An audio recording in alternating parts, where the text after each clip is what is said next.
लेखक सुनिए, कहेगा महात्मा गांधी एक महान संचारक। ठीक है, महात्मा गांधी एक महान संचारक कौन?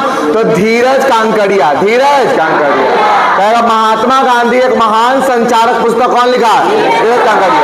धीरज कांकड़िया। याद रखिएगा कि महात्मा गांधी में बहुत धीरज था। ऐसे ट्रिक से याद रखिएगा, जैसे अगर क्वेश्चन आ जाए कि महात्मा गांधी एक महान संचारक कौन लिखा है? धीरज कांकड़िया। धीरज कांकड़िया। ठीक, याद रखिएगा कि महात्मा गांधी में बहुत धीरज था, बहुत पेशेंस था। ठीक है, तो याद रखना है धीरज कांकड़िया। धीरज कांकड़िया याद रखना है, धीरज कांकड़िया। आगे बताइएगा अनलाइकली पैराडाइज, कहेगा संजय राउत। ठीक है, कहेगा अनलाइकली पैराडाइज कौन? संजय राउत। अनलाइकली पैराडाइज कौन?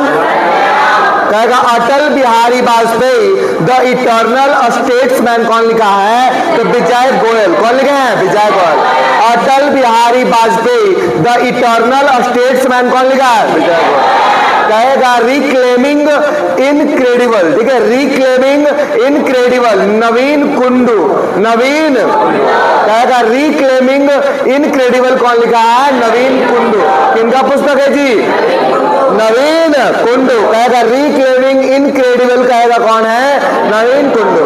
कहेगा 4 स्टार्स ऑफ डेस्टिनी कौन लिखा है? मनोज मुकुंद नरवाने। तो general Manoj Mukund Naravane. 4 stars of destiny कौन लिखा? मनोज मुकुंद नरवाने। मनोज मुकुंद नरवाने। कहेगा life law and literature reflection of a जज कौन लिखा?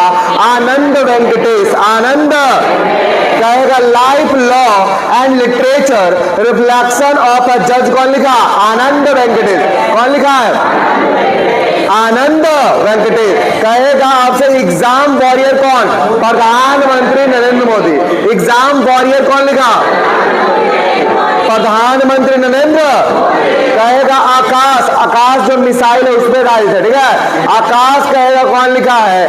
जी चंद्रमौली। जी चंद्रमौली। आकाश कौन लिखा है? जी चंद्र। जी चंद्र मौली। आकाश हमको बताइएगा कब आपको आकाश का स्थापना हुआ था? 1989। 1989। सबसे पहले पृथ्वी 88 में। 1988। सबसे पहले कौन? पृथ्वी। 1988। उसके बाद 89 में 2 गो। कौन कौन? अग्नि और नाग कब? 90। नाग कब? देखिए आपको बताता है अग्नि और त्रिशूल 89 में था।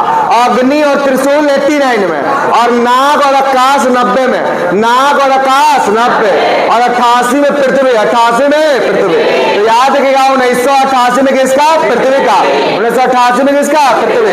और कहेगा त्रिशूल और अग्नि 89। त्रिशूल और अग्नि। और कहेगा आपसे आकाश 90। आकाश नाग 90। और नाग का ही हेलीकॉप्टर वर्जन था, इसका नाम था हेलीना। क्या नाम है जी? हेलीना। अच्छा, नाग को बोलते दागो और भूल जाओ। दागो और, अगर एक बार आप दाग दिए तो उसको भूल जाइए, वो अपना डेस्टिनी पर जाके लगेगा। ठीक है, तो याद रखिएगा दागो और भूल जाओ किसको बोलते हैं? क्या बोलते हैं जी? दागो और भूल जाओ। ठीक है, तो नाग का कहेगा तो 90। नाग का बोलेगा तो नाग का 90। तो कहेगा आकाश का लेखक कौन है? जी चंद्रमौली। जी चंद्र। कहेगा अग्नि सरसुलो विकसितिंग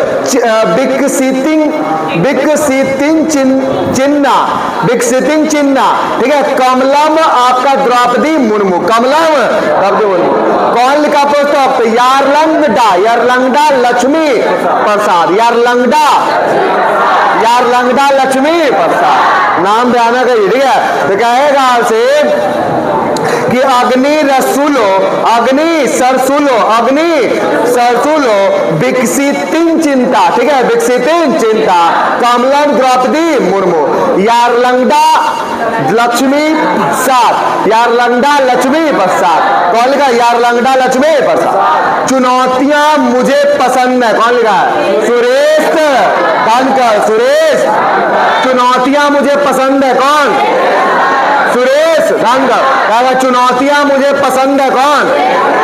सुरेश द ग्रेट सैमसन हक, द ग्रेट सैमसन हक उर्जित पटेल। द ग्रेट सैमसन हक कौन? देखिए अभी जो आपका आरबीआई के गवर्नर है वो केमा नंबर क्या है? 26वां। क्या नाम है? संजय मतलब। 25वां कौन थे? शक्तिकांत। शक्तिकांत। और 24वां कौन थे? उर्जित पटेल। उर्जित। और 23वां कौन थे? रघुराम राजा। 23वां कौन थे? कहेगा द थर्ड पिलर कौन लिखे थे? Raghuram Raja. The third pillar कौन लिखे थे? और ओवरड्राफ्ट सेविंग द सेवर कौन? Urjit Patel. Overdraft saving the saver Urjit R Patel. Urjit R Patel. केमा गवर्नर 24वां। केमा गवर्नर कहेगा आरबीआई के पहले गवर्नर ऑसवॉर्न स्मिथ। आरबीआई के पहले गवर्नर। देश आजादी के बाद गवर्नर कौन? सीडी देशमुख। देश के आजादी के बाद कौन? आरबीआई का अभी मुख्यालय कहां? मुंबई। आरबीआई का मुख्यालय कहां? शुरुआत में जब आरबीआई का स्थापना 1934 के एक्ट के तहत 1 अप्रैल 1935 को हुआ था, तो आरबीआई का मुख्यालय कहां था? कलकत्ता। कहां था जी? कलकत्ता से मुंबई कब चेंज हुआ? साहित्य। कलकत्ता से मुंबई कब हुआ? और आरबीआई का स्थापना कब? 1 अप्रैल 1935। आरबीआई का राष्ट्रीयकरण 1 जनवरी 1949। 1 जनवरी 1900 कहेगा आरबीआई का आपको याद रखेगा अनुसूची 2 में अनुसूचित बैंकों को रखा गया है। किसमें रखा गया है? अनुसूचित बैंकों को आपको रखा गया है 2 में। किसमें? आरबीआई का एक्ट दूसरा में आपका रखा गया अनुसूचित बैंकों को। अनुसूचित बैंकों तो याद रखेगा आरबीआई को सभी बैंकों का बैंक कहते हैं। बैंकों की जननी कहेगा बैंक ऑफ इंग्लैंड। ठीक है, भारतीय बैंकों की जननी बोलेगा तो bank of England. Bank of Hindustan की स्थापना 1770। पूरी तरह से भारतीय सबसे पुराना bank Punjab national bank. Punjab national 1894। 1800 Punjab national. और पंजाब नेशनल बैंक के संस्थापकों में से एक कौन? लाला लाजपत राय। लाला लाजपत राय आपका अनहैप्पी इंडिया लिखे थे ना? क्या लिखे थे जी? अनहैप्पी इंडिया कौन लिखेगा? साइमन कमीशन गो बैक कौन बोलेगा? साइमन कमीशन की स्थापना कब? 27। साइमन कमीशन की स्थापना कब? भारत कब आया? भारत कब आया? भारत में पहली बार कहाँ आया? मुंबई। भारत में पहली बार कहाँ आया? बाबा जी साइमन कमीशन में 7 कितना मेंबर थे? 7। और 7 के 7 अंग्रेज। साइमन कमीशन को हम लोग विरोध किए थे क्योंकि उसमें 7 के 7 क्या थे? एक भी भारतीय। इसलिए व्हाइट मैन कमीशन के नाम से भी हम लोग जानते हैं। कहेगा व्हाइट मैन कमीशन के नाम किसे जानते हैं? साइमन कमीशन की स्थापना आपका मॉन्टेग्यू चेम्सफोर्ड अधिनियम 1919 की जांच करने के लिए हुआ था। मॉन्टेग्यू चेम्सफोर्ड अधिनियम 1919 की जांच करने के लिए किसका सामना हुआ था? Simon commission. और साइमन कमीशन के रिपोर्ट पर भारत शासन अधिनियम 1935 आया। भारत शासन अधिनियम 1900 साइमन कमीशन के रिपोर्ट पर। साइमन कमीशन के चलिए 1919 का अधिनियम से कुछ बात सुनिए। कहेगा 1919 का जो अधिनियम था उसको मॉन्टेग्यू चेम्सफोर्ड अधिनियम कहते थे, जिसमें से मॉन्टेग्यू सचिव था और आपका चेम्सफोर्ड क्या था? वायसराय। क्या था जी? इसका कार्यकाल 1916 से 1921। 1916 से 1921। प्रथम विश्व युद्ध में आपका देखिए प्रथम विश्व युद्ध में आपका जब स्टार्ट प्रथम विश्व युद्ध हुआ था लॉर्ड हार्डिंग द्वितीय रहा था। कौन था? मगर क्योंकि लॉर्ड हार्डिंग द्वितीय कार्यकाल 10 से 16 तक था तो 16 के बाद क्या हो गया? हट गया। तो उसके बाद मॉन्टेग्यू चेम्सफोर्ड अधिनियम यानी प्रथम विश्व युद्ध की समाप्ति जो हुआ आपका किसके काल में हुआ? चेम्सफोर्ड। ठीक है, किसके काल में? और चेम्सफोर्ड आपको याद रखिएगा अधिनियम आया था 1919। इस अधिनियम के तहत आपको याद रखिएगा प्रांतों में द्वैत शासन लाया गया था। क्या लाया गया था? प्रांतों में द्वैत। और प्रांतों में द्वैत शासन के जनक लियोनस कर्टियस। प्रांतों में द्वैत शासन के जनक किसको? और 1919 के अधिनियम के तहत ही आपका केंद्र में द्विसदनात्मक व्यवस्था लाया गया था। तो 1919 के अधिनियम के तहत केंद्र में द्विसदनात्मक व्यवस्था कब लाया गया था? 1919 के अधिनियम के तहत। और 1919 के अधिनियम के तहत ही आपको बोला गया था कि यूपीएससी की परीक्षा जो है आपका भारत में भी इंग्लैंड में भी एक साथ होना चाहिए। तो पहली बार 1922 में इलाहाबाद में यूपीएससी की परीक्षा करवाया गया था। ठीक है, याद रखना है कि आपका, ठीक है, जो जो आपका 1919 के अधिनियम में बोला गया है उसको लागू किया गया था 1921 में। कब किया गया था? 1921 में। याद है कि महिलाओं को पहली बार वोट देने का अधिकार दिया गया था 1919 के अधिनियम के तहत। महिलाओं को पहली बार वोट देने का अधिकार दिया गया था 1919 के अधिनियम के तहत, 1919 के अधिनियम। और याद रखना है कि आपका मुस्लिम का पृथक निर्वाचन तो 1909 के अधिनियम में किया गया था। इसमें आपका सिखों को और ईसाइयों को भी आपका इसमें आपका मिल गया था पृथक निर्वाचन व्यवस्था। याद रखना, यानी कि याद रखना है कि पृथक निर्वाचन यानी सांप्रदायिक जो निर्वाचन व्यवस्था था उसका और विस्तार किया गया 1919 के अधिनियम के तहत। 1919 के अधिनियम के तहत 1919 का अधिनियम याद रखिएगा, ठीक है। और 1919 के अधिनियम के तहत ही आपका रॉयल आयोग या ली आयोग की स्थापना 1923-24 में किया गया था। और उसी के आपका, ठीक है, आयोग के सिफारिश पर 1926 में यूपीएससी की स्थापना हुआ, संघ लोक सेवा की क्या हुआ? स्थापना। और याद रखिएगा, संघ लोक सेवा पास करने वाले भारत के पहले अगर कहेंगे व्यक्ति सत्येंद्रनाथ टैगोर। तो याद रखना है सबसे पहला व्यक्ति भारत में कौन थे जो आपका संघ, उस समय आपका आईसीएस इसको बोलते थे, क्या बोलते थे? तो आईसीएस की परीक्षा पास करने वाले पहले भारतीय अगर बोल देगा कौन होंगे? सत्येंद्रनाथ टैगोर। तो याद रखना है ये भी आपको बात, ठीक है। आगे पढ़िएगा, ठीक है। कहेगा अटल संस्करण कौन लिखा? अशोक टंडन। अटल संस्करण कौन लिखा? अशोक। कहेगा अटल संस्करण कौन लिखा जी? ठीक है, अटल बिहारी वाजपेयी आपका प्रधानमंत्री थे और ऐसे प्रधानमंत्री थे जो कभी न कभी मुख्यमंत्री भी रहे।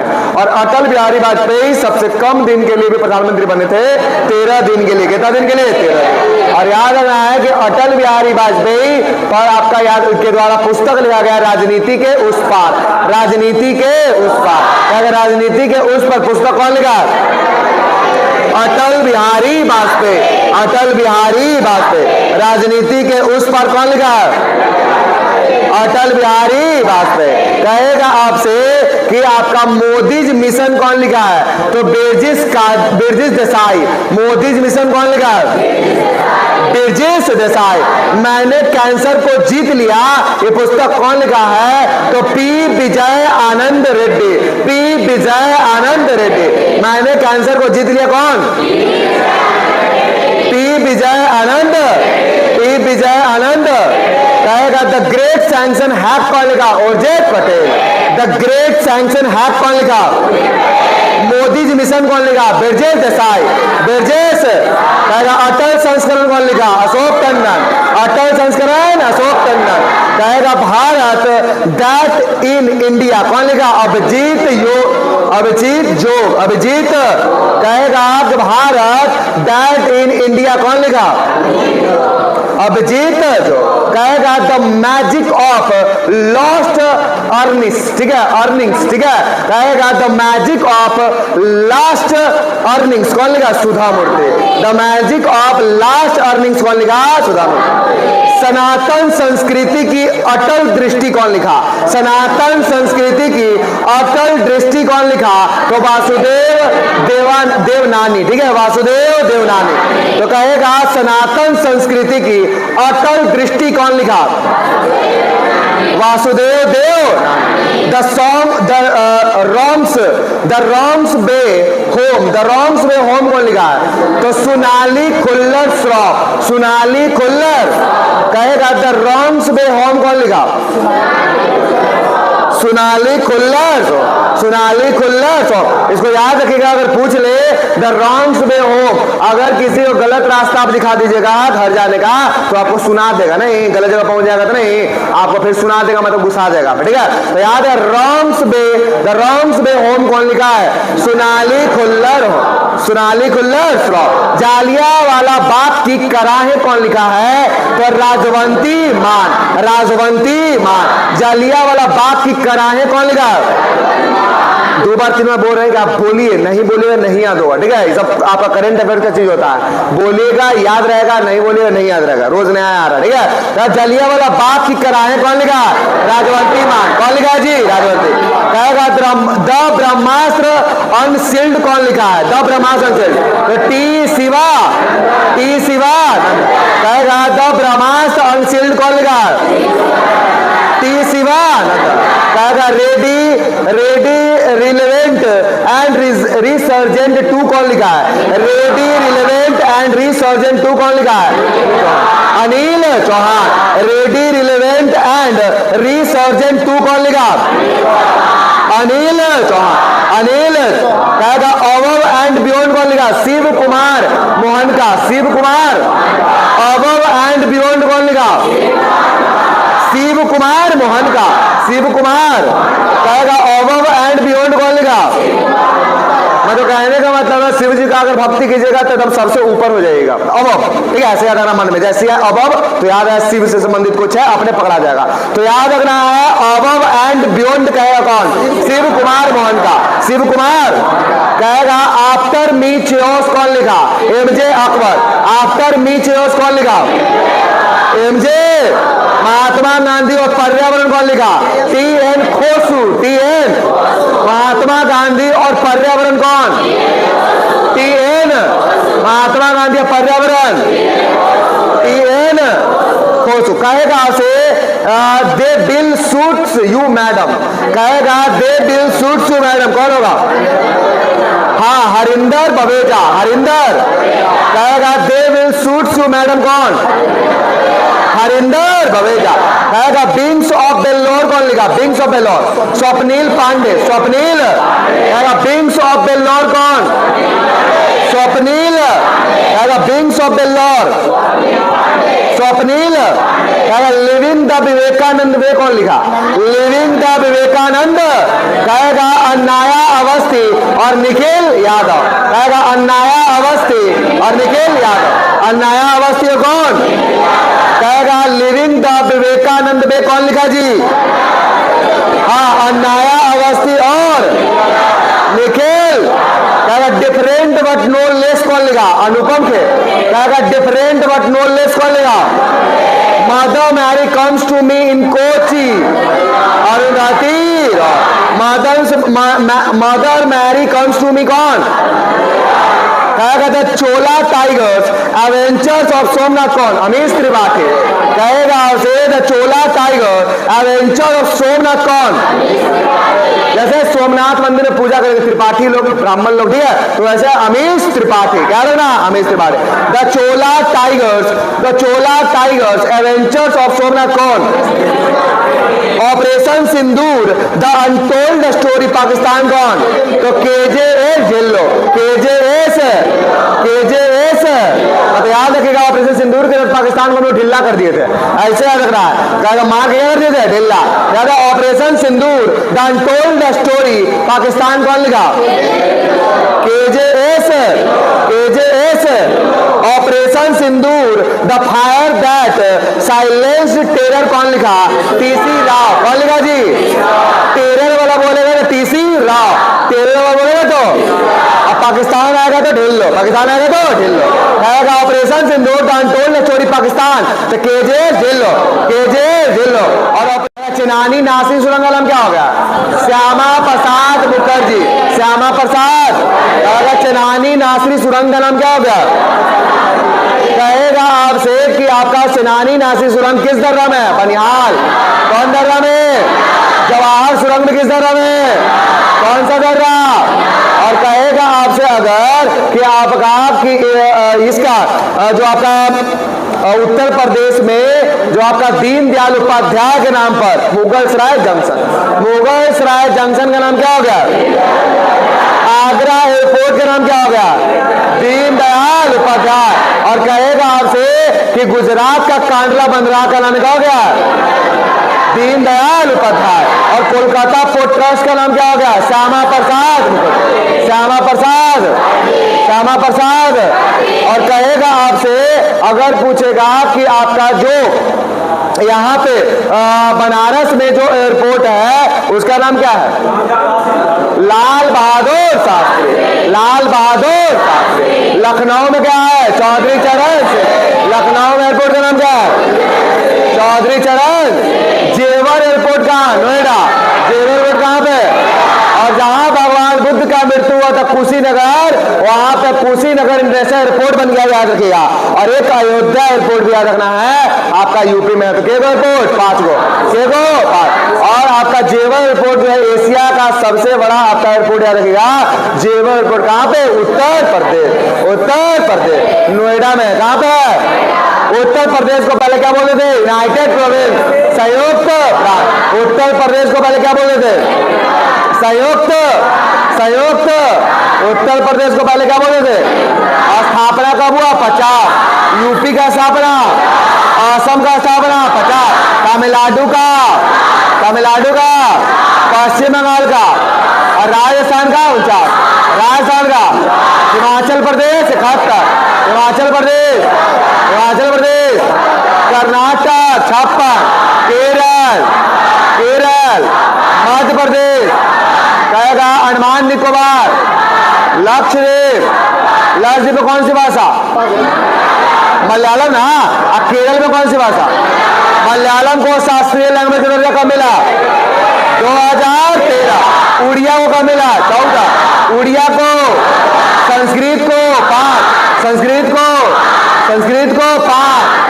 को कहेगा तमिल को, और कहेगा कन्नड़ तेलुगु, कहेगा से असमिया 24, बंगाली 24, मराठा, पाली, प्राकृत। बुद्ध भगवान अपना उपदेश किस भाषा में? महावीर के द्वारा, कहेगा महावीर जैन धर्म के तीर्थंकर, महावीर का पहला शिष्य, पहला आपका जो बना था, कौन बना था? उनका दामाद जवाली। उनका दामाद कौन? उनकी बेटी का नाम क्या था? अनुजा प्रियदर्शी। उनकी आपका कहेगा माता का नाम त्रिशला। महावीर के माता का नाम, पिता का नाम सिद्धार्थ, जो बुद्ध का बचपन का नाम है उनके पिता का नाम है, ठीक है, याद है सिद्धार्थ। इनकी पत्नी है यशोदा, कहेगा महावीर की पत्नी। यशोधरा बोलेगा तो गौतम, और कहेगा महावीर का प्रतीक चिन्ह क्या है? से, महावीर का। और कहेगा पार्श्वनाथ का, और कहेगा पहले तीर्थंकर का नाम बताइए, क्या है? पहला तीर्थंकर ऋषभदेव है, और उनका आपका प्रतीक चिन्ह भूलेगा क्या है जी? पहला कौन? ऋषभदेव। दूसरा कौन? अजीत। दूसरा कौन? तीसरा कौन? संभव। तीसरा कौन? और 22वां कौन? अरेस्ट। और कहेगा 23वां कौन? पार्श्वनाथ। और 24वां कौन? 23वां गुरु के द्वारा ही 4 आपका, ठीक है, आर्य व्रत लाया गया था। क्या लाया गया था? 4 आर्य व्रत किसके द्वारा? 23वें गुरु, पार्श्वनाथ। जिसका मतलब 4 का मतलब आपको बताना कौन सा? तो कहेगा सत्य, यानी कि झूठ आपको नहीं बोलना। अहिंसा मतलब हिंसा, अस्ते मतलब धन चोरी, अपरिग्रह धन संचय करके। मगर 5वां आर्य व्रत जोड़े कौन? महावीर। 5वां आर्य व्रत कौन जोड़े? इसका मतलब क्या होता है? ब्रह्मचर्य। क्या मतलब होता है? जी? तो कहेगा 5वां आर्य व्रत किनके द्वारा जोड़ा गया? 5वां आर्य व्रत किनके द्वारा? महावीर के में है। जैन धर्म के वास्तविक संस्थापक हो जाते हैं इनको महावीर। जैन धर्म का वास्तविक संस्थापक और एक मल्लीनाथ आप कहते हैं ना, जिनके बारे में 19वां है, जिनके बारे में कहा गया है कि स्त्री थे, वो क्या थे? स्त्री। मल्लीनाथ के बारे में क्या बोला गया था? अच्छा, आपका जैन धर्म 2 भागों में बढ़ गया था, ठीक है, श्वेतांबर और दिगंबर। श्वेतांबर और श्वेतांबर मतलब जो श्वेत वस्त्र पहनते थे वो क्या थे? और दिगंबर मतलब जो नग्न रहते थे, कपड़ा नहीं पहनते थे, उनके लिए आकाश ही क्या था? वस्त्र। उनका कहना था कि आकाश जो है हमारे शरीर को ढके हुआ है, हमको ढकने की जरूरत नहीं। मतलब दिगंबर लोगों को मानना था कि अगर हमको ज्ञान की प्राप्ति हो गया अगर, तो खाने की भी जरूरत नहीं है, ठीक है। सब क्या है? मोह माया, ठीक है, सब क्या है? मतलब ज्ञान की प्राप्ति हो गया तो कपड़ा भी पहनने की क्या जरूरत है? जब तक आपको ज्ञान की प्राप्ति नहीं हुआ है तभी तक आपका शर्म है, लज्जा है। जब ज्ञान की प्राप्ति हो गया तो कोई लज्जा नहीं है। मतलब बिना कपड़ा का भी आप रह सकते हैं अगर ज्ञान की प्राप्ति हो गया तब। ज्ञान नहीं हो तो आपको लाज लगेगा हमारा, ठीक है, तो याद रखिएगा। तो याद रखना है ये सब किसके बारे में? तो याद रखना है दिगंबर के बारे में। किसके बारे में? श्वेतांबर और दिगंबर। श्वेतांबर और इसमें 2 को आपका मानता था, इसका याद रखिएगा। एक आपका अस्तुलभद्र और एक भद्रबाहु। एक अस्तुलभद्र और अस्तुलभद्र जो थे उनका कहना था क्या चीज कि आपका श्वेतु तो ठीक है आपका, मगर याद रखना अस्तुलभद्र में कि जो पहले से जो परंपरा चले आ रहा था उसको मानने में जो बिलीव रख रहे थे वो आपका उसके विचारक कौन? आपके अस्तुलभद्र थे। कौन थे? अस्तुलभद्र। उसको मानते कौन थे? अस्तुलभद्र। और जो भद्रबाहु थे वो आपका क्या है? आपका नया कुछ चेंजिंग होकर जो जैन धर्म में अपनाएगा उसको आपको मानते थे। कौन? भद्रबाहु। कौन थे?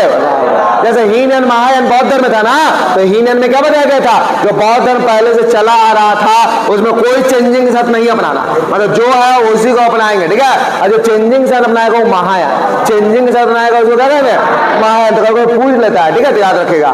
और याद रखिएगा आपका हीनयान और महायान आपको याद रखना है चौथा बौद्ध संगीति में बटा था। क्या मैं कहेगा आपसे कि दूसरा बौद्ध संगीति में आपका क्या बटा था? बताइए जल्दी से।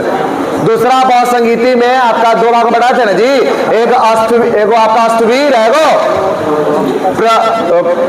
आपका दूसरा बौद्ध संगीति में 2 भाग में बटा था, अस्तवीर और महासंहिता। ठीक है, चारों बौद्ध संगीति बताते हैं एक बार, ठीक है। कहेगा कि पहला बौद्ध संगीति जब आपका गौतम बुद्ध का मृत्यु हुआ था 483 बीसी में, तब पहला बौद्ध संगीति कराया गया था। दूसरा बौद्ध संगीति 383 बीसी में करवाया गया था। कब करवाया गया था? 383 बीसी में करवाया गया था। और आपका तीसरा बौद्ध संगीति कहेगा 255 बीसी में, 255 बीसी में। और आपका चौथा बौद्ध संगीति जो है प्रथम शताब्दी आपका 78 ईस्वी में करवाया गया था, कनिष्क के काल में। कहेगा प्रथम बौद्ध संगीति का संरक्षक कौन था? तो अजातशत्रु। दूसरा बौद्ध संगीति कौन था? कालासुर। तीसरा बौद्ध संगीति का संरक्षक कौन? और चौथा बौद्ध संगीति कौन? चलिए, पहला बौद्ध संगीति का अध्यक्ष था कौन किया था? महाकश्यप। दूसरा बौद्ध संगीति कौन किया था? सभागामी। और तीसरा बौद्ध संगीति कौन? मकलिपुत्र। और चौथा बौद्ध संगीति बसोमित्र। और बसोमित्र और अश्वघोष उपाध्यक्ष थे, अश्वघोष। यही लिखे थे आपका कौन? बुद्ध चरित्र, जिसको बौद्धों का रामायण बोलते। क्या बोलते हैं? बौद्धों का रामायण। याद रखिएगा कि पहला बौद्ध संगीति में आपका 2 पिटक लिखाया था, एक सूत पिटक, एक विनय पिटक। एक सूत पिटक, विनय पिटक। सूत पिटक को आनंद लिखा है, सूत पिटक का लिखा है आनंद।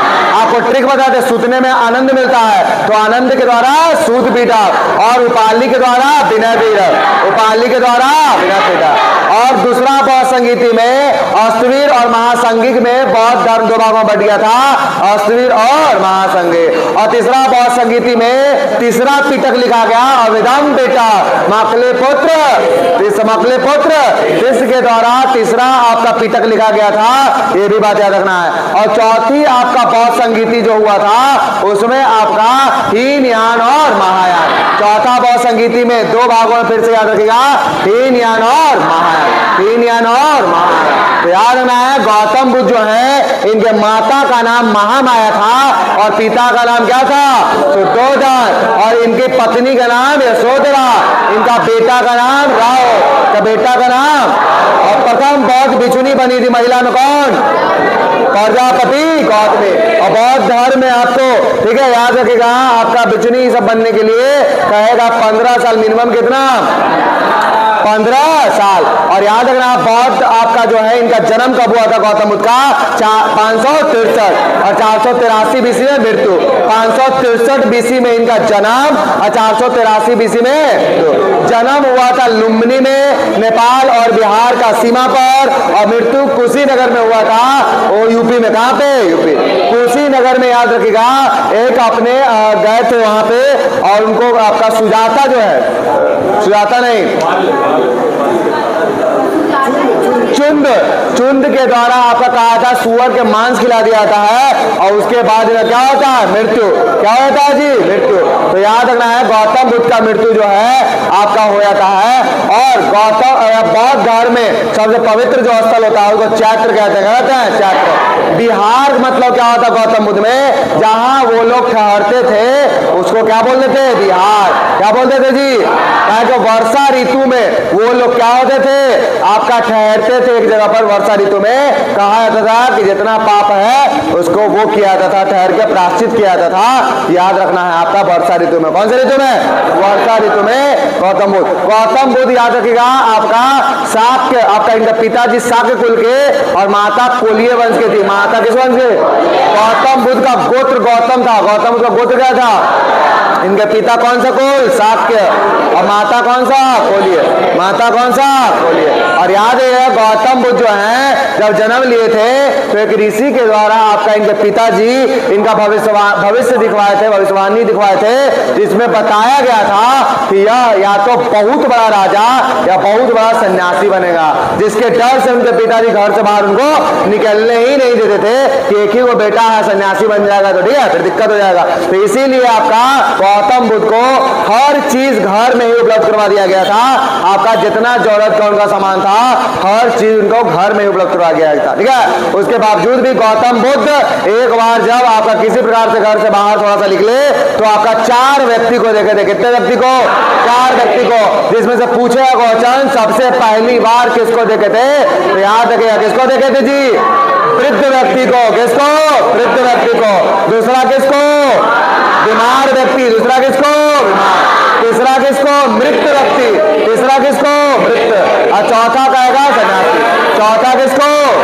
जब बूढ़ा व्यक्ति को देखे तो उसको भी देखे कि बहुत दुखी में ही रहता है, कोई इसको हेल्प नहीं कर रहा है, सब इसको ठुकरा रहा है, ठीक है, एक तरह से या दरकिनार कर दिया।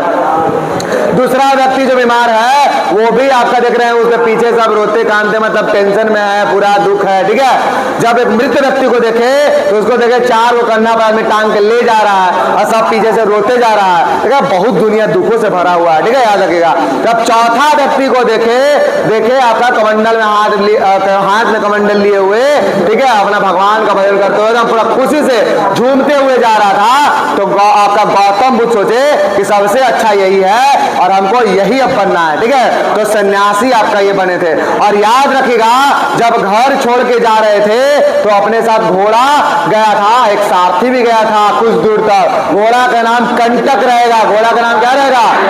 सारथी चन्ना। सारथी क्या रहेगा? सारथी क्या रहेगा?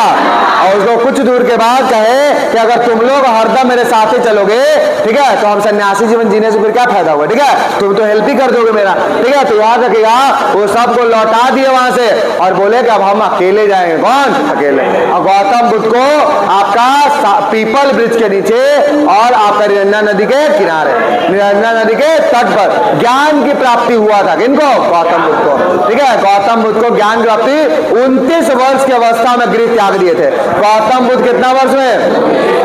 और 35 वर्ष में इनको ज्ञान की प्राप्ति हुआ, यानी कितना साल बाद? 6 साल बाद। कितना साल बाद? तो 6 साल बाद इनको ज्ञान की क्या हुआ था? प्राप्ति। पीपल ब्रिज के नीचे, इसको बोधि ब्रिज आज कहते हैं। क्या कहते हैं? बोधि ब्रिज। और इस बोधि ब्रिज को कटवाया कौन था? कौन कटवा दिया था? कौन कटवा दिया था जी? और याद रखना है आपको कि आपका गौतम बुद्ध जो है मध्यम मार्ग अपनाए थे। कौन सा मार्ग? यानी न तो ज्यादा कठोर और न ही ज्यादा नचीला, न तो ज्यादा कठोर। याद रखे कौन? गौतम, गौतम याद रखेगा। और गौतम बुद्ध याद रखना है कि पहला संगीति किसके काल में था? अजातशत्रु, दूसरा कालाशोक, तीसरा चौथा पहला वाला कहाँ होगा? राजगिरी, दूसरा वाला कहाँ होगा? तीसरा वाला कहाँ होगा? पाटले, और चौथा वाला कुंडलवन कश्मीर, कुंडलग्राम कश्मीर, कुंडलग्राम। और याद है ना पहला आपका जो बौद्ध संगीति हुआ था, ठीक है। अच्छा पहली बार जब उपदेश दिए थे तो उसको सारनाथ में दिए थे। और पहला उपदेश को धर्म चक्र परिवर्तन, धर्म चक्र परिवर्तन कहा गया था। जब गृह त्यागे थे तो इनको महाविनिष्कर्मण, महाविनिष्कर्मण, गृह त्यागने की घटना क्या बोलते हैं जी? महाविनिष। और याद रखिएगा जो ज्ञान की प्राप्ति हो गया था तो इनको क्या बोला गया था? ज्ञान की प्राप्ति को क्या बोला गया था जी? ज्ञान की प्राप्ति को निर्वाण, यहाँ निर्वाण वर्ड यूज होगा ना, ठीक है, याद रखिएगा। और आपका कैवल्य जैन धर्म है, जैन धर्म में ज्ञान की प्राप्ति को कैवल्य कहते थे, क्या बोलते थे? कैवल। और यहाँ पर ही निर्वाण। और गौतम बुद्ध मृत्यु को महापरिनिर्वाण, मृत्यु को क्या बोला गया? महापरिनिर्वाण, महापरिनिर्वाण। वो तो ज्ञान की प्राप्ति के बाद गौतम जो है बुद्ध कहलाए, ठीक है, इनलाइटमेंट इनमें आ गया, प्रबुद्ध आ गया तो बुद्ध कहलाए, वो अलग बात है। मन ज्ञान की प्राप्ति को कहते क्या है? तो याद रखिएगा निर्वाण, क्या कहेंगे? निर्वाण। और महापरिनिर्वाण मतलब मृत्यु, महापरिनिर्वाण मतलब, महापरिनिर्वाण मतलब।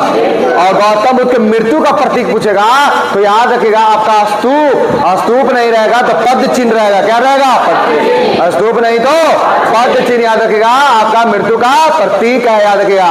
जन्म का प्रतीक बोलेगा तो कमल, ठीक है, जन्म का बोलेगा तो, ठीक है, गर्भावस्था का हाथी और कमल बोलता है, याद रखना है। और जब युवा हुए थे तो सार, युवावस्था का सार, युवावस्था का सार। गृह त्यागने को घोड़ा, गृह त्यागने का प्रतीक क्या था? घोड़ा, गृह त्यागने का प्रतीक घोड़ा। और जब मृत्यु है तो पद चिन्ह, मृत्यु रहेगा तो पद चिन्ह। गौतम बुद्ध के बारे में जब कुछ बात याद रखिएगा, ठीक है, गौतम बुद्ध है ये। आगे बताइए तब, ठीक है, कहेगा आपसे कि आफ्टर मी चेओस कौन थे? MJ Akbar. After me Chaos कौन? एमजे। महात्मा गांधी और पर्यावरण कहेगा तो टी.एन. खोसो, टी.एन. कहेगा महात्मा गांधी एंड पर्यावरण कौन लिखा? टी.एन. खोसो। कहेगा कि they will suits you madam, they will suits you madam कौन? Harvinder Baweja, Harvinder. They will suits you कौन? विंग्स ऑफ बेल्लोर कौन? स्वप्निल पांडे, स्वप्निल। विंग्स ऑफ बेल्लोर कौन? Living the Vivekananda way, Ananya Awasthi और निखिल यादव, अन्नाया अवस्थी। लिविंग द विवेकानंद वे कौन? डिफरेंट बट नो लेस कौन? Anupam, different but no less. कहेगा आपसे mother Mary comes to me in Kochi, Arundhati Roy. Arundhati Roy को ही सबसे पहली बार बुकर प्राइज दिया गया था, ठीक है, आपका the god of a small thing के लिए 1997 में, the god of a small thing के लिए कहेगा भारतीय आपका लेखिका अरुंधति रॉय, लेखक है ना आपका Arundhati Roy. The god of a small thing, the god of Arundhati Roy, Arundhati Roy.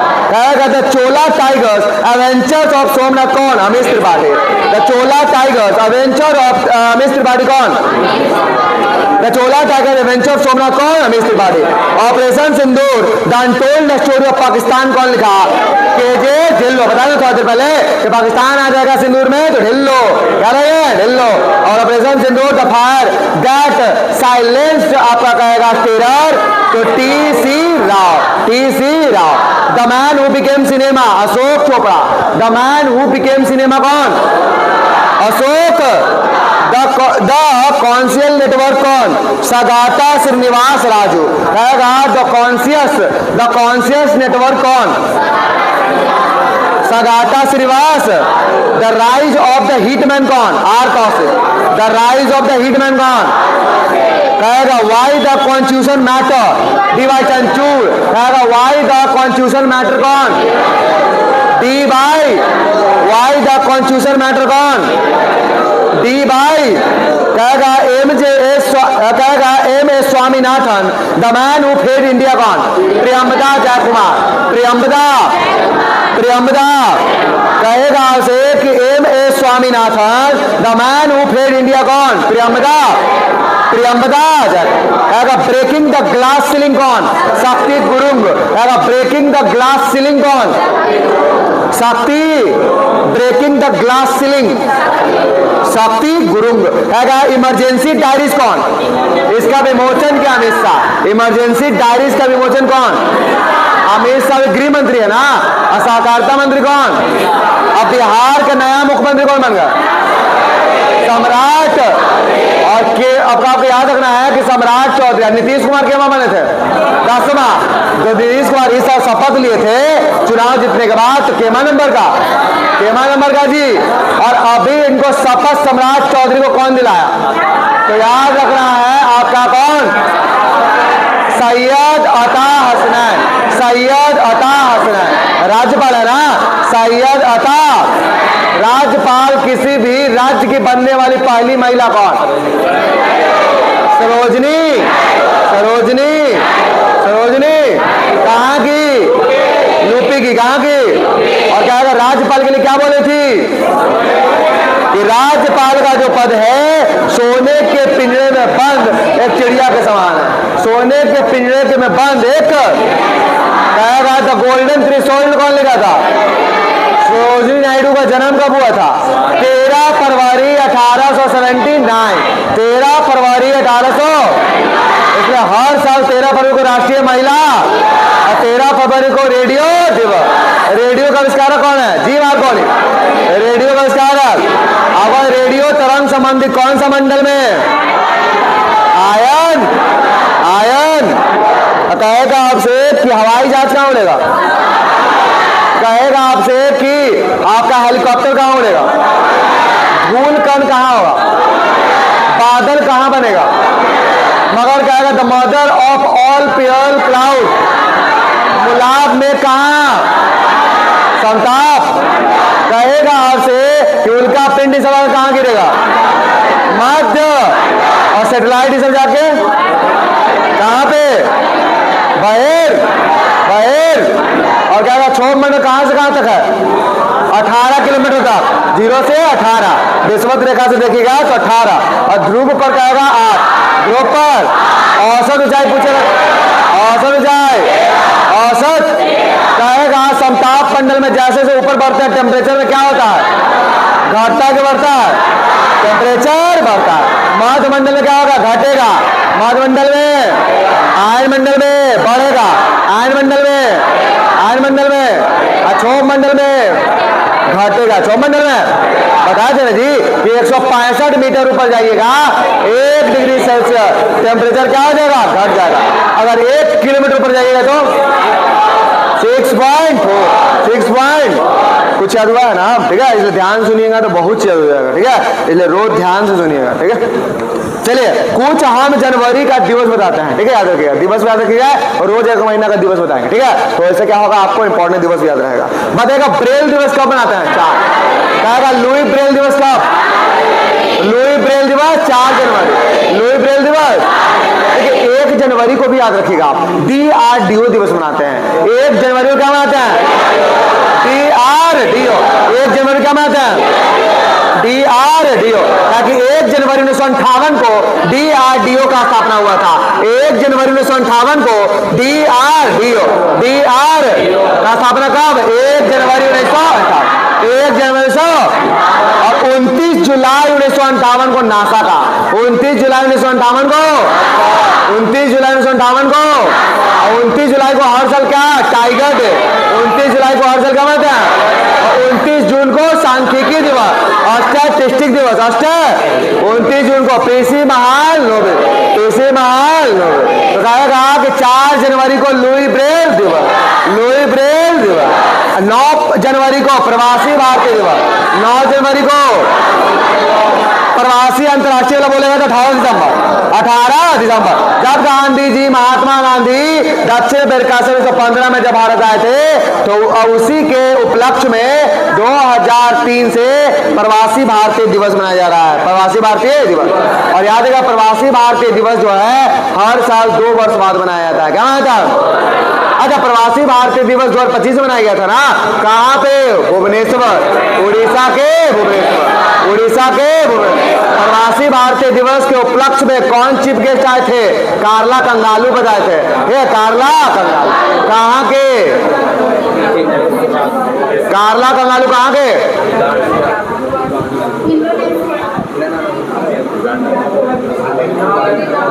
Trinidad tobacco, Trinidad tobacco, कार्ला कंगालू।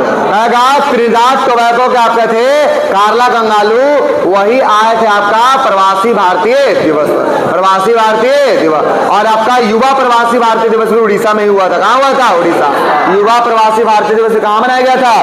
उड़ीसा। तो याद रखना है प्रवासी भारतीय दिवस जब भी पूछेगा तो गांधी जी के दक्षिण अफ्रीका से भारत लौटने के उपलक्ष्य में जब 9 जनवरी 1915 को भारत आए थे उसके उपलक्ष्य में मनाया जाता है, मगर 2003 से मनाया जा रहा है। कब से मनाया जा रहा है? और हर आपका ठीक है आपका 2 साल बाद मनाया जाता है। याद रखिए शुरुआत में इसको 1 साल बाद मनाया जा रहा था, मगर अब इसको कैसे मनाते हैं? प्रत्येक 2 साल बाद मनाते हैं प्रवासी भारतीय दिवस, प्रवासी भारतीय दिवस। 10 जनवरी का मनाते हैं हिंदी दिवस। विश्व हिंदी दिवस कब मनाते हैं? विश्व हिंदी दिवस कब मनाते हैं? राष्ट्रीय युवा दिवस 12 जनवरी, राष्ट्रीय युवा दिवस।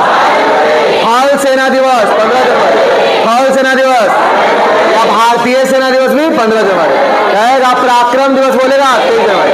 सुभाष चंद्र बोस का 23 जनवरी 1897 को, 23 जनवरी 1897 सुभाष चंद्र बोस का जन्म हुआ था।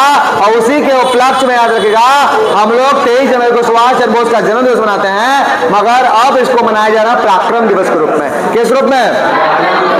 आगे बढ़ाना है। 24 जनवरी को बालिका दिवस, 24 जनवरी को बालिका, राष्ट्रीय बालिका दिवस 24 जनवरी का मनाते हैं जी। और राष्ट्रीय मतदाता दिवस 25 जनवरी, राष्ट्रीय मतदाता दिवस 25, राष्ट्रीय मतदाता दिवस। और मतदान कितना साल की एज में कर सकते हैं आप? वयस्क मताधिकार के आधार पर आपको वोट देने का जो अधिकार है ये 326 अनुच्छेद से मिलता है। कौन सा अनुच्छेद से? निर्वाचन आयोग आपका 324, निर्वाचन आयोग और 326 से बोला गया वयस्क मताधिकार के आधार पर वोट करने के लिए 18 साल से ऊपर अगर एज हो गया है आप तभी आप वोट डाल सकते हैं, अन्यथा वोट नहीं डाल सकते हैं। तो कहेगा आपसे 25 जनवरी को मनाते हैं राष्ट्रीय पर्यटन दिवस। 25 जनवरी को क्या मनाएंगे? राष्ट्रीय पर्यटन, राष्ट्रीय पर्यटन। कहेगा 25 जनवरी को क्या मनाएंगे? राष्ट्रीय पर्यटन 25 जनवरी को। और 26 जनवरी को गणतंत्र, 26 जनवरी को इस साल केमा गणतंत्र दिवस मनाया गया 26 जनवरी 1950 को भारत क्या हुआ था? गणतंत्र हुआ था। 26 जनवरी 1950 को भारत क्या हुआ था? मगर भारत का संविधान ठीक है बन कर तैयार हो गया था 26 नवंबर 1949, 26 नवंबर 1949। 26 नवंबर को हम लोग विधि दिवस या संविधान दिवस के रूप में मनाते हैं, मगर संविधान हत्या दिवस 25 को, संविधान हत्या दिवस याद रखेगा। और कहेगा आपसे कि शहीद दिवस कब मनाते हैं? 30 जनवरी। या कुष्ठ रोग दिवस भी कब? कुष्ठ रोग दिवस कहेगा तो, और शहीद दिवस बोलेगा क्योंकि महात्मा गांधी का मृत्यु 30 जनवरी के दिन हुआ था 1948 में। 30 जनवरी 1948, 30 जनवरी 1948 महात्मा गांधी का मृत्यु शहीद दिवस के रूप में। मगर कहेगा शहीदी दिवस तो भगत सिंह, सुखदेव और राजगुरु जब शहीद हुए थे, फांसी पर लटक गए थे 23 मार्च 1931, 23 मार्च 1931 भगत सिंह, सुखदेव और राजगुरु। भगत सिंह, सुखदेव और भगत सिंह को फांसी, उनके फांसी एक दिन पहले पड़ गया था, 24 तारीख को पड़ने वाला था, मगर एक दिन पहले ही इनको फांसी पड़ गया था भगत सिंह को। तो ये भी बात याद रखिएगा। यही नारा दिए थे साम्राज्यवाद का नाश हो। कहेगा अभी एक क्रांतिकारी का दूसरे क्रांतिकारी से मिलन हो रहा है। ये बात कौन बोला था? इनकलाब जिंदाबादी कौन बोला था? इनकलाब जिंदाबादी कौन बोला था? और कहेगा आपसे YMI कौन लिखा? भगत सिंह। YMI कौन लिखा था? भगत सिंह। भगत सिंह। और भगत सिंह के द्वारा 1926 में नौजवान सभा की स्थापना किया गया था। नौजवान 1924 में सचिन सन्याली सब के द्वारा आपका HRA, Hindustan Republic association, Hindustan Republic association, और HRA और नौजवान सभा को 1928 में मिला के HSRA कर दिया, Hindustan socialist Republic association, Hindustan socialist Republic association. याद रखना है 1928। 1928 तो कहेगा शहीद दिवस कब? 30 जनवरी। शहीद दिवस कब? अब विश्व कुष्ठ रोग दिवस कब? लेप्रोसी डे के नाम से, हैंसन रोग के नाम से जानते हैं। कुष्ठ रोग को हैंसन रोग पूछ देगा, कुष्ठ रोग पूछ देगा। सब कब मनाते हैं हम लोग? नहीं होता, थोड़ा थोड़ा रोज सुनिएगा, याद रहेगा। ठीक है, तो थीम चाहिए एग्जाम में, आप थीम पूछ रहा सकते। ठीक है, जैसे एक के बार क्या होता है, एग्जाम में घबराया जाता है थीम में, ई में, ओ में। एक को धीरे धीरे अभी से एकदम लोड लेके नहीं चलेगी, थोड़ा थोड़ा याद करेगी, याद हो जाएगा। फिर लोड 2026 वाला थीम कुछ बोली।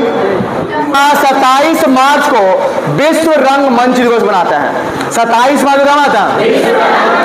4 5 रोज बताएंगे ना तो अपने आप दिमाग में एडजस्ट कर जाएगा, एक के बाद हॉटस्पॉट हो जाता है। ठीक है, 27 मार्च को विश्व रंग मंच दिवस। विश्व रंग, आप लोग भी ध्यान सुनिए, पढ़िए तो नहीं याद होगा, पढ़ रहे हैं ना? चलिए, तो कहेगा विश्व रंग मंच दिवस कब बनाएंगे? इसका थीम रहेगा theatre and a culture of peace. Theatre and a culture of peace. Theatre and a culture of, theatre and a culture of. कहेगा विश्व रंग मंच दिवस कब? 27 मार्च। 27 मार्च कब आएंगे? विश्व रंग, विश्व रंग 27 और 24 मार्च को टीवी दिवस। 24 मार्च को yes we can end TB. ठीक है, ऐसे याद रखना है, yes we can end TB. तो कहेगा yes we can end TB, याद रखना है। 24 तो टीवी दिवस कब? इसका थीम क्या रहेगा? Yes we can end TB. हम लोग टीवी को क्या करते हैं? खत्म। आगे कहेगा 23 मार्च को क्या मनाएंगे? विश्व मौसम विज्ञान दिवस। 23 मार्च को विश्व मौसम विज्ञान। इसका थीम रहेगा observing today protecting tomorrow. Observing today protecting tomorrow. अगर आज आप ऑब्जर्व कीजिएगा, सर्वेक्षण कीजिएगा, तो कल आपका जो आने वाला है उसको प्रोटेक्ट कर पाइएगा, उसको सुरक्षित कर पाइएगा। तो याद रखना है 23 मार्च को विश्व मौसम विज्ञान दिवस। Observing today protecting tomorrow. Observing today प्रोडक्टिंग। आगे कहेगा 12 मार्च को क्या मनाएंगे? किडनी दिवस। विश्व किडनी। 12 मार्च को क्या मनाएंगे? विश्व किडनी। इसका थीम है kidney health for all. Kidney health for, कहेगा कैरिंग फॉर पीपल और protecting the planet. Caring for people and protecting the planet. Caring for people and protecting the planet. तो कहेगा kidney health for all, caring for people और protecting the planet. Protecting the planet. आगे कहेगा 8 मार्च को क्या मनाएंगे? महिला दिवस। अंतर्राष्ट्रीय महिला दिवस 8 मार्च। अंतर्राष्ट्रीय महिला दिवस कहेगा give to gain. Give to gain. अंतर्राष्ट्रीय महिला दिवस का थीम क्या रहेगा? Give to gain. Give to gain किसका है? 8 मार्च अंतर्राष्ट्रीय महिला गिव टू गेन। बस 5 गो। ठीक है, रोज सुनिएगा, याद हो जाएगा। समझे? चलिए समय हम पहले से सब समझा चुके हैं कि समुद्री समीर क्या होता है और स्थलीय समीर क्या होता है। तो समुद्री समीर, और आज हम फिर से एक बार जानेंगे कि समुद्री समीर किसको कहते हैं और स्थलीय समीर किसको कहते हैं और कब कब चलता है। ठीक है, तो पहले अपना भाषा में फिर से एक बार समझा देना कि आप लोग याद है, बोलिएगा आपस में भी। ठीक है, बोलो बस नवी तरफ क्या करो।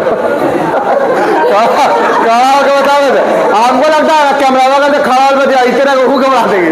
ठीक है, कैमरा वाला सब देखेगा। ठीक है, पूजा बताएगी, ज्यादा पूजा जो है टूटी फूटी, और देखेगा आदमी समझेगा ना कि हाँ लड़की पढ़ती है, इतना बता दी। चलो खड़ा हो जाओ, स्टैंड अप, फिर हम समझा देंगे। खड़ा हो जाओ, खड़ा हो जाओ। ठीक है, आपका स्थलीय समीर समुद्री समीर दोनों अच्छा समझाओ, जैसे समझाया हो तुमने वैसे समझाओ। खड़ा हो जाओ, और खड़ा हो लाची कोई चीज, और खड़ा हो जल्दी से, याद नहीं आ रहे, सब याद आएगा। जल्दी खड़ा हो जाओ, तुम मत हल्ला करना, शांति से बैठो, थोड़ा सा पीछे। हल्ला कोई नहीं कीजिएगा।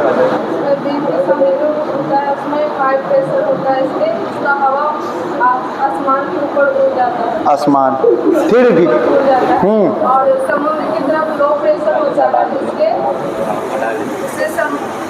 लैंड से जो है हवा लो प्रेशर की ओर जाता है, इसके दिन में लैंड से हवा चलता है, 36 समय चलता है। और रात में है जो पानी धीरे धीरे गर्म होता है, तो ज़्यादा गर्म हो जाता है समुद्र, इसलिए वो हाई प्रेशर में रहता है। और हवा समुद्र की तरफ से चलता है लो प्रेशर की ओर। बहुत अच्छा, समुद्री जमीन होता है रात में।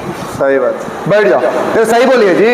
देखिए एक बार फिर से आपको हम सबको बताता है, समझ लीजिएगा, ठीक है। स्थलीय समीर और समुद्री समीर, स्थलीय समीर और समुद्री समीर। देखिए आपका बताए थे कि हवा जो आपका होता है, वायु जो आपका होता है, सुनो ध्यान, तो कोई दिक्कत नहीं, सुनो, कहेगा हवा जो होता है या वायु जो, तुम बोलेगी, तुम बोलो, ठीक है।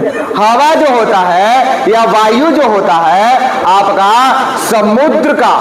समुद्र जो होता है आपका धरातल के अपेक्षा आपका लेट से गर्म होता है, ठीक है। याद रखना है कि आपका समुद्र जो होता है, समुद्र का जो पानी है वो आपका धरातल के अपेक्षा आपका बहुत देर से गर्म होती है, उसके अपेक्षा धरातल बहुत तेजी से क्या होता है, गर्म होता है, ठीक है। तो दिन के समय क्या होगा कि स्थलीय भाग जो होगा वो जल्दी गर्म हो जाएगा, दिन के समय जो होगा वो स्थलीय आपका भाग जो होगा वो जल्दी गर्म हो जाएगा। और जब ये गर्म हो जाएगा तो इससे जो वायु संपर्क में होंगे वो गर्म होके हल्का हो जाएंगे, और हल्का वायु कहां उठेगा, ऊपर की ओर। हल्का वायु कहां जाएगा, ऊपर की ओर। और हल्का वायु जब ऊपर की ओर जाएगा तो आपको याद रखना है आपका यहाँ स्थल के पास लो प्रेशर जनरेट हो जाएगा। कैसा प्रेशर, लो प्रेशर। और आपको बताया कि समुद्र जो होता है वो देरी से आपका गर्म होगा, तो यानी कि वहां पर अभी क्या है, हाई प्रेशर। समुद्र के पास अभी क्या है, हाई प्रेशर।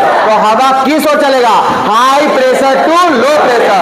रोज बता रहे हवा किस ओर चलेगा, यानी हवा जो क्षैतिज इस बार चलेगा, क्षैतिज हवा चलता है ना, उसको पवन बोले थे। तो हवा जो क्षैतिज आपका चलेगा, हॉरिजॉन्टली चलेगा, वो आपका समुद्र से धरातल की ओर, समुद्र से स्थल की ओर, समुद्र से स्थल। पूरा अच्छा समझ में आ रहा है। देखिए बहुत कहा न घबरा जाता है, अच्छा से नहीं समझ आता, ठीक है। ताकि अभी हम समझा देंगे, 2 दिन बाद भुला जाएगा, तो कंफ्यूजन खाली होता है और कोई बात नहीं है। अगर ध्यान से मैकेनिज्म इसका समझ जाएगा तो कंफ्यूजन दूर हो जाता है। तो याद रखिएगा आपका क्या होगा कि आपका समुद्र से स्थल की ओर हवा चलना स्टार्ट हो जाता है, समुद्र से स्थल, क्योंकि समुद्र पास अभी भी हाई प्रेशर है, वहां वायु अभी ठंडा है, गर्म नहीं हुआ। जब गर्म नहीं हुआ तो उसका वायु तो अभी समुद्र के स्तर पर ही रहेगा, ऊपर नहीं उठेगा, तो वहां पर हाई प्रेशर और स्थल के पास क्या होगा, लो प्रेशर। तो आपका बताए थे कि हवा का गमन जो होता है हाई प्रेशर टू याद हो गया। आपका समुद्री समीर कब चलेगा, दिन में कि रात में, दिन में कि रात में। अब सुनिए, कहेगा आपसे कि दिन भर प्रकाश, सूर्य के प्रकाश की उपस्थिति में आपका समुद्र रहते, आपका दिन भर आपका समुद्र के प्रकाश में रहने पर वो आपका धीरे धीरे रात होते होते, शाम होते होते समुद्र के पास की वायु जो है वो क्या हो जाती है, समुद्र क्या हो जाएगा, गर्म। समुद्र गर्म होगा तो उसके आसपास की वायु क्या हो जाएगी, और गर्म होगा तो यहाँ का वायु भी कहाँ उठेगा, ऊपर की ओर। नहीं, गर्म होके हवा कहाँ जाता है, क्योंकि हवा, गर्म हवा क्या होता है, हल्का। गर्म हवा क्या होता है, हल्का। और हल्का हवा कहाँ जाएगा, ऊपर की ओर। और आपका धरातल में, रात में आपका धरातल ठंडा हो जाता है, तो यानी कि यहाँ पर धरातल के पास अब क्या आया, हाई प्रेशर। क्या आया, हाई प्रेशर। और समुद्र के पास रात में क्या आया, लो प्रेशर। तो स्थलीय समीर आपका रात में चलेगा, आपका स्थल से समुद्र की ओर। तो स्थल से समुद्र की ओर चलने वाली हवा को स्थलीय समीर कहते हैं। स्थल से समुद्र की ओर चलने वाली हवा क्या बोलेंगे, स्थल से समुद्र की ओर चलने वाली हवा क्या बोलेंगे, स्थलीय समीर। और समुद्र से हवा की ओर चलेगा तो, समुद्र से स्थल की ओर चलेगा तो समुद्री समीर। तो एग्जाम में क्वेश्चन पूछ देगा कि स्थलीय समीर कब चलता है, दिन में कि रात में, रात में। स्थलीय समीर और समुद्री समीर, समुद्री समीर सबका जो है, समुद्री समीर कब चलेगा, कब कब कैसे चलेगा, याद रखिए। एक बार आपको आपके सामने पढ़ देते हैं बुक और सुन लीजिएगा, एक बार फिर से याद हो जाएगा आपको। चलिए, कहेगा स्थल व समुद्री समीर। अच्छा, स्थल और समुद्री समीर को ही तो हम लोग आपको स्थानीय, आपको क्या बोले थे, मौसमी पवन, क्या बोले थे, मौसमी पवन को एग्जाम्पल दिए थे ना।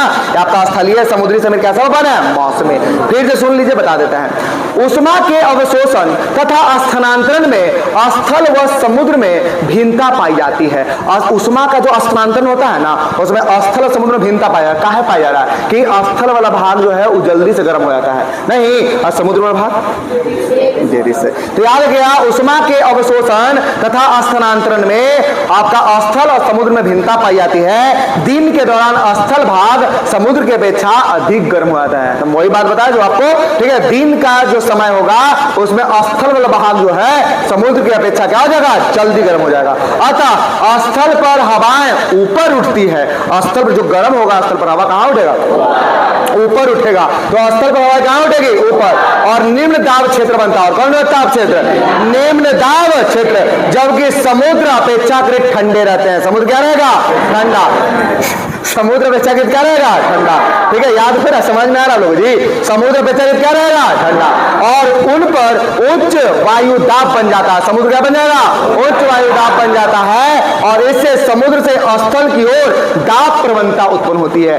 समुद्र से स्थल की ओर दाब प्रवणता क्या है, समुद्र से स्थल की ओर बोल रहा है, क्योंकि समुद्र पर हाई प्रेशर रहेगा और लो प्रेशर स्थल के पास रहेगा। लो प्रेशर किसके पास रहेगा, दाब प्रवणता तभी नहीं बताते हैं। प्रति इकाई दूरी के बढ़ने पर, प्रति इकाई दूरी के बढ़ने पर दाब का कम होना आपका दाब प्रवणता कहलाता है। क्या कहलाता है, यानी दाब में जो डिफरेंस आ जाता है आपका, उसको क्या कहेंगे, दाब प्रवणता। यानी प्रति इकाई दूरी पर जो दाब आपका कम होता है दूरी बढ़ने के साथ साथ, उसी को दाब प्रवणता कहते हैं। और ये दाब प्रवणता समुद्र से स्थल की ओर होता है, समुद्र से। इसीलिए दिन के समय में समुद्र से हवा की, समुद्र से स्थल की ओर हवा चलती है, समुद्र से स्थल की ओर। तो दिन में समुद्र से स्थल की ओर याद रखिएगा, रात में नहीं। आदमी को बहुत सारा डाउट रहता है रात में चलता है, नहीं, दिन में। ठीक है, अतः स्थल पर हवाएं ऊपर उठ जाती है और निम्न दाब क्षेत्र बन जाता है, जबकि समुद्र अपेक्षाकृत ठंडे रहते हैं और उन पर उच्च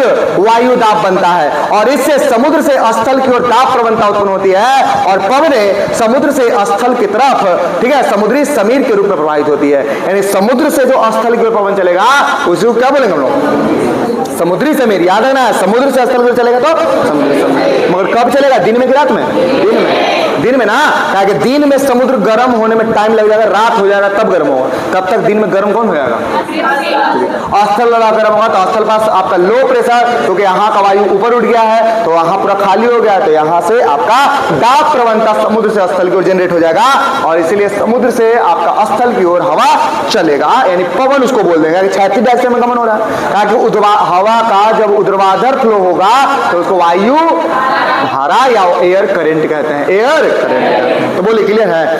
रात्रि में एकदम विपरीत प्रक्रिया होती है। ठीक है, स्थल समुद्र की अपेक्षा जल्दी ठंडा हो जाता है। स्थल जो है समुद्र की अपेक्षा क्या होगा, जल्दी ठंडा होगा। और याद रखिएगा, दाब प्रवणता स्थल से समुद्र की तरफ आपका होगा। अब की दाब प्रवणता कहां से कहां की ओर होगा, इसलिए इसको क्या बोलेंगे, स्थलीय समीर, स्थलीय समीर। अब कुछ जो है ना स्थानीय पवन का नाम सीखेंगे, सीख लीजिएगा आप लोग, एक दो बार वीडियो जाकर देख के रिवीजन कर लीजिएगा। कहा है कि ये सब हवा पूछेगा, स्थानीय पवन जो वहां कोई देश में या कोई भी जगह पर जो फिक्स है वो चलता है, वहां पे उससे क्वेश्चन मिलान करो में इससे आया था। ठीक है, ये सब देखिए आपको याद रहता है मगर कंफ्यूजन खाली होता है, तो रिवीजन करना खाली जरूरी है। ठीक है, बार बार रिवीजन कीजिएगा तो हरदम के लिए याद रहता है। आप बहुत चीज पढ़े होंगे मगर रिवीजन खाली नहीं करते हैं तो कुछ भुलाते रहता है, तो रिवीजन करने की जरूरत है। ठीक है, तो याद रखिएगा, सुनिएगा। देखिए, कहेगा पहला पवन के स्थलीय समीर और गर्म पवन के बारे में पढ़ रहे हैं, जितना भी बताएंगे वो सब गर्म पवन होगा। तो पूछ ले गर्म ठंडा तो गर्म बताइएगा। ठीक है, अभी गर्म वाला क्योंकि हम लोग पढ़ रहे हैं। तो स्थानीय पवन पहला चिनूक है, कौन है, पहला कौन है, चिनूक। सुनिएगा, यह संयुक्त राज्य अमेरिका, संयुक्त राज्य अमेरिका और कनाडा में रॉकी पर्वत श्रेणी के पूर्वी ढाल के साथ चलने वाले गर्म या शुष्क पवन होता है। कहेगा क्या कि कनाडा और अमेरिका के जो रॉकी पर्वत है उसके पूर्वी ढाल पर चलने वाला ठीक है, गर्म और शुष्क हवा जो होता है, गर्म और कौन सा हवा, उसको क्या कहते हैं, क्या कहते हैं। यह पवन रॉकी पर्वत के, ठीक है, पूर्व के पशु पालकों के लिए बहुत ही लाभदायक होता है। यह आपका पवन जो है आपका रॉकी पर्वत के पूर्वी ढलान क्षेत्रों पर जो आपका होता है वो बहुत ही लाभदायक होता है पशु पालकों। ऐसा काहे बोल रहा काहे कि आपको पता है कि अमेरिका कनाडा बर्फीला इलाका होता है, अमेरिका कनाडा बहुत ठंडा इलाका होता है। जब वहां पे गर्म हवा चलेगा तो वहां जो घास में बर्फ जो जम जाएगा ना उसको पिघला देगा, और वहां पशु चारण जो होगा उसको घास उस चराने में या घास उस खिलाने में उसको दिक्कत, क्योंकि पशु क्या चाहिए, घास। जो पशु चालक होंगे, चारक होंगे, उसको तो घास चाहिए, और घास पर बर्फ क्योंकि जम गया ठंडा के दिन में, तो जब ठंडा आपका हो जाएगा, बर्फ जम जाएगा, तो पशु क्या खाएगा। तो ये जब हवा चलता है तो वहां के पशुपालकों को बहुत बेनिफिशियल आपका साबित होता है चिनुक हवा, जो अमेरिका और कनाडा रॉकी पर्वत के पूर्वी ढलानों से होकर नीचे उतरती है। याद रखना है चिनुक हवा। बोलिए एक हवा याद हो गया, गर्म। इसी तरह आराम से बताएंगे, पूरा क्लियर कर देंगे, ठीक है, कि लगे 2-4 दिन तक याद रहे, और 4 दिन बाद फिर से एक बार देख लीजिएगा, याद हो जाएगा आपको, ठीक है। कहा है कि आपको एग्जाम तक हर चीज को याद रखना इंपॉर्टेंट है, क्योंकि याद रखिएगा वही आपके साथ दिमाग में जाएगा, और न किताब जाएगा, न कॉपी जाएगा, न कलम जाएगा, ठीक है। तो आपको याद रखना है कि आप बहुत पढ़े होंगे वो भुलाते हैं, ठीक है। कह देगा कि किसके लिए लाभदायक हो जाता है, पशु चालकों के लिए, पशु चारकों के लिए, क्योंकि शीतल और अधिकांश अवधि में यह बर्फ को पिघलाकर चारागाहों को बर्फ से क्या करता है, मुक्त कर देता है। यही बात तो बताएं आपको। चलिए दूसरा हवा, दूसरा गर्म हवा फॉन। दूसरा गर्म हवा कौन सा, फॉन। दूसरा कौन रहेगा जी, फॉन रहेगा। कौन रहेगा, फॉन। यह अल्पस पर्वत, यह अल्पस पर्वत के उत्तरी ढाल से नीचे उतरने वाली गर्म हवा होता है। अल्पस जो पर्वत है, स्विट्जरलैंड से में जानते होंगे आप, अल्पस पर्वत है, उसके उत्तरी ढाल से नीचे उतरने वाली क्या है, ये पवन गर्म और शुष्क पवन है। और इसका सर्वाधिक भाग कहां पे है, स्विट्जरलैंड में। इसका सर्वाधिक भाग कहां पे है, स्विट्जरलैंड। और इसके प्रभाव से बर्फ पिघल जाता है। गर्म और शुष्क रहेगा तो क्या पिघलेगा, बर्फ, ठीक है। बर्फ क्या हो जाएगा, पिघल जाता है। और पशुचारकों के लिए, ठीक है, चारागाह मिल जाता है, और इसके प्रभाव से अंगूर जल्दी पक जाएगा। जब गर्म हवा चलेगा तो अंगूर में जल्दी आपका पक जाता है। अंगूर क्या होता है, जल्दी। देखते हैं आपका गर्मी के दिन में आम जो होता है लू चलने से जल्दी पक जाता है। आम पकता गर्मी के दिन में क्या होता है, आम जल्दी पक जाता है आपका। याद रखिएगा आप लू चलने से, चाहे कोई भी चीज गर्मी में आप रख दीजिए तो पक जाएगा। नहीं सुनो मैं, गर्मी में रख दीजिए, कोई चीज पकाना है आपको तो उसको आपको गर्मी में रख देते हैं। आपको गांव जाते भूसा उसा सुनते होंगे, उसमें जाके रख दीजिएगा ना तो नहीं होता है। पुट्टी उट्टी गर्म होता है और उसमें जाके रख दीजिएगा ना, नेवारी वारी वाला जो होता है उसमें क्या होता है, पक जाता है, ठीक है। तो याद रखिएगा। तो आपको याद हो गया, ठीक है, कौन सा, फॉन। फिर से सुनिए फॉन, ठीक है। फॉन जो हवा है एक प्रकार का गर्म और शुष्क हवा है, जो अल्पस पर्वत के उत्तरी ढलानों से होकर नीचे उतरती है, और यह आपका स्विट्जरलैंड में आपका पशु चारकों के लिए बहुत लाभदायक, ये भी पशु चारक के लिए बहुत लाभदायक होगा, क्योंकि ये भी बर्फ को क्या कर देगा, पिघला देगा। जब यह हवा आपका अल्पस पर्वत के उत्तरी ढलानों से नीचे को उतरेगा तो वहां जो बर्फ जमा रहेगा उसको पिघला देगा, और पशुओं के लिए चारा मिल जाता है। और अंगूर को पकाने के लिए तो कहेगा, अंगूर को पकने जल्दी पकाने के लिए कौन सा हवा चलता है स्विट्जरलैंड में, कोई पूछ लिया तो बता दीजिएगा ना। चलिए 2 बात आप सीख ले। तीसरा हरमट्टन रहेगा। तीसरा कौन रहेगा, तीसरा कौन कहेगा, यह सहारा रेगिस्तान से उत्तर पूर्व दिशा में चलने वाली गर्म और शुष्क हवा है। यह सहारा रेगिस्तान से उत्तर पूर्व दिशा में, सहारा रेगिस्तान जहां है उसके उत्तर पूर्व दिशा में आपका उत्तर और पूर्व दिशा में चलने वाली क्या है, गर्म और शुष्क हवा। और यह पवन सहारा से गिनी तट की ओर बहती है। सहारा से कहां बहेगा, सहारा से कहां बहेगा जी, गिनी तट की ओर बहती है। और गिनी तट पर इसे डॉक्टर हवा कहते हैं। क्या कहते हैं, डॉक्टर हवा। कहेगा यह आपका सहारा रेगिस्तान से उत्तर पूर्व दिशा में चलने वाली गर्म और शुष्क हवा होता है। और यह पवन सहारा से गिनी तट पर चलता है। सहारा से कहां चलता है, गिनी तट पर। जब वहां पर आपको याद रखिएगा आपका ठंडा वाला मौसम रहता है तो ठंडा में आपको कुछ बीमारी होता है आदमी को, ठीक है। तो जब ये हवा चलता है ना गर्म और शुष्क, तो वहां के लोगों का जो तबीयत है वो ठीक होने लगता है। कहने का मतलब जो भी आपको बीमारी है वो ठीक हो जाता है। इसलिए इस पवन को डॉक्टर हवा कहते हैं। डॉक्टर, तो हरमट्टन को डॉक्टर, हरमट्टन को डॉक्टर, ठीक है, हरमट्टन में बिट्टा आ रहा है, डॉक्टर में बिट्टा आ रहा है, तो कंफ्यूजन है, मिलान करवा जाएगा कि डॉक्टर भवन किस नाम से, हवा, अंगूर पकाने वाला कौन सा, फौन। कहेगा आपसे कि चारागाहों के लिए चिनुक भी रहेगा, फौन भी रहेगा, चिनुक भी रहेगा और फौन। मगर आपका कहेगा सहारा से गिनी की ओर चलने वाला कौन सा हवा है, हरमट्टन। कौन सा, सहारा से गिनी तट की ओर कौन चलेगा, कौन चलेगा जी, सहारा से गिनी तट की ओर कौन, इसको डॉक्टर हवा कहे हैं। किस पवन को डॉक्टर हवा कहते हैं, किसको बोलते हैं, आगे कहेगा आपको सिरोक्को, क्या कहेगा, सिरोक्को। यह सहारा मरुस्थल से भूमध्य सहारा की ओर बहने वाली धूल से लदी गर्म हवा होती है। सिरोक्को जो होती है ना, यह सहारा मरुस्थल से भूमध्य सागर की ओर बहने वाली धूल से लदी हवा होती है। इसमें मतलब ये जो हवा चलेगा इसमें बहुत सारा धूल रहता है, अपने साथ साथ धूल को लाते रहता है, और भूमध्य रेखा को पार करते हुए आता है। भूमध्य रेखा आपका भूमध्य सागर की ओर बहने वाली आपका गर्म हवा होता है, और यह भूमध्य सागर पर, ठीक है, और यह भूमध्य सागर पार करती है और आर्द्र हो जाती है। अभी तो शुष्क था, मगर जो शुष्क था और आर्द्रता उसको मिल गया भूमध्य सागर से पार करने के टाइम, तो इसमें अब क्या आर्द्रता है, इसके साथ पानी भी जाएगा, इसके साथ क्या जाएगा, पानी भी जाएगा, और यह इटली तक पहुंचती है। और इसे अनस्थानीय नाम याद रखेगा, मिस्र में जो सिरोक्को हवा है ना, उसको मिस्र में खमसिन बोला जाता है। कह देगा मिलान करो में आ जाता है, ठीक है, कि सिरोक्को हवा को मिस्र में क्या कहते हैं, खमसिन, क्या कहते हैं। और गिबली लीबिया में, ठीक है, गिबली लीबिया, ली आ रहा है तो लीबिया, गिबली में क्या आएगा, और चिली में कहेगा ट्यूनिसिया, तो चिली नाम पड़ता है ट्यूनिसिया में इसका। कहेगा सिरोक्को पवन का चिली में नाम क्या पड़ता है, चिली में नाम क्या पड़ेगा। और मैड्रिया में इसका नाम लेस्ट हो जाता है, क्या होता है, मैड्रिया में क्या, ले। और इटली में सिरोक्को, इटली में सिरोक्को, और स्पेन में लिवेक, और स्पेन में एक बार फिर से खमसिन, कहां पे इसका नाम होगा, खमसिन कहां पे नाम होगा, कहेगा आपसे कि लीबिया में इसका नाम क्या होगा, Ghibli, Ghibli Libya, Ghibli Libya, और चिली ट्यूनिसिया, ठीक है, ट्यूनिसिया देश में जाएगा, तो इस सिरोक्को हवा का नाम क्या हो जाएगा, क्या होगा जी, क्या हो जाएगा, चिली। और मैड्रिया में लेस्ट, मैड्रिया में इसका नाम लेस्ट, मैड्रिया में लेस्ट। और याद रखिएगा, कहेगा आपसे कि स्पेन में लिवेक, स्पेन में, और इटली में, इटली में, इटली में, फिर से एक बार सुन लीजिए, ठीक है, बता देते हैं।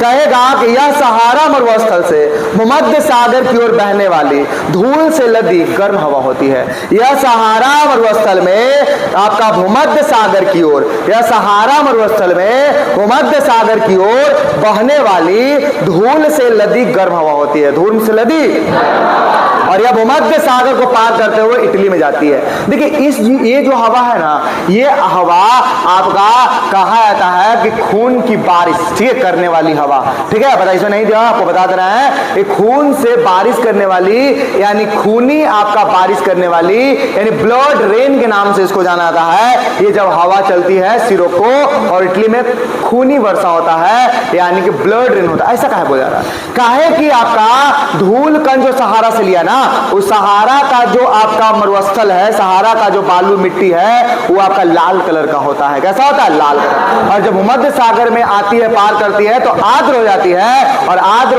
होने के बाद जो पानी में आता है उधूलगढ़ में, अब पानी आपका जब हवा चले इटली में जब जाएगी, तो वही टपक टपक के गिरती है, तो लगता है खून गिर रहा है, क्या गिर रहा है, खून गिर रहा है। तो इसीलिए ब्लड रेन के नाम से हम लोग खून आपका सिरोक्को को जानते हैं। तो ये भी बात याद रखिएगा, ठीक है, कभी कोई पूछ दिया जा रहा है क्वेश्चन, ठीक है। तो इटली में क्या नाम जानते हैं, सिरोक्को। कहेगा आपसे कि चिली क्या कब नाम पड़ता है, ट्यूनिसिया में। चिली कब नाम पड़ता है, खमसिन मिस्र में, खमसिन से नाम कब पड़ता है, खमसिन कब नाम पड़ता है। और याद रखेगा, अगर आपसे बोलेगा कि आपका लिवेक कहां पड़ता है, तो मैड्रिया में। लिवेक कहां नाम पड़ता है, स्पेन में ना जी, लिवेक कहां पे, और लेस्ट कहेगा तो मैड्रिया में, लेस्ट बोलेगा तो, लेस्ट बोलेगा तो, और लीबिया में कहेगा तो गिबली, लीबिया में बोलेगा तो, और सिरोक्को बोलेगा तो, सिरोक्को बोलेगा तो बोले याद रहेगा आप पूरा अच्छा से। तो आपको कौन कौन चिनूक पढ़े, फॉन्ट पढ़े, हरमट्टन पढ़े, सिरोक्को पढ़े, और पूरा दिख रहा होगा, ठीक है। इसी चीज को बार बार रिवीजन बस करने की जरूरत, ठीक है, आपको दिख रहा होगा, मगर याद रखना इंपॉर्टेंट है, ठीक है। आगे क्या है आपको, सिमूम, क्या है, सिमूम, आगे क्या है, सिमूम, हो गया ढंग का, ठीक है, आगे क्या है, सिमूम, ये वाला सुन लीजिए, सिमूम। यह अरब रेगिस्तान में बहने वाली गर्म और शुष्क हवा होता है, ठीक है। अरब रेगिस्तान में जो गर्म और शुष्क हवा बहेगा, उसको हम लोग क्या बोलेंगे, सिमूम, क्या बोलेंगे जी, अरब रेगिस्तान स्थान में गर्म और शुष्क जो हवा रहेगा उसी को हम लोग क्या बोलते हैं, सीमोम बोलते हैं। तो ये सब आपका पवन का नाम याद रखिएगा, कह देते हैं, ठीक है। मगर रिवीजन करिएगा, वीडियो जाके जरूर देखिएगा, ठीक है, याद रहेगा, बार बार सुनिएगा, याद रहेगा।